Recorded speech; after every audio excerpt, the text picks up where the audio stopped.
নারীদের একটা শখের বয়স আছে। সেটা কখন থেকে শুরু? যখন থেকে তারা দুনিয়াতে আসে সে থেকে শুরু করে একদম 50 বছর বয়স পর্যন্ত তাদের এই শখের বয়স থাকে। তাদের জীবনে একটা ভালো পুরুষ আসুক, একটা জীবনসঙ্গী হোক, তাদের জীবনে ভালো। তারা গয়নাগাটি পরবে, দামি দামি কসমেটিক পরবে, জামা কাপড় পরবে, এগুলো হলো তাদের শখ।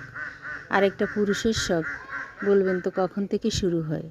এই শখের বয়সটা যখন তারা আস্তে আস্তে একটু বুঝতে শিখে, তাদের চোখে ভালো লাগা শুরু হয়, তখন থেকে তাদের শুরু হয় শখের বয়স। আর এই শখের বয়সটা শেষ হয় কিন্তু একদম মৃত্যু পর্যন্ত। মৃত্যুর পরে যায় এদের শখের বয়স শেষ হয়। এদের জীবনে ভালো একটা নারী আসুক, ভালো একজন স্ত্রী আসুক, এটাই তাদের শখ।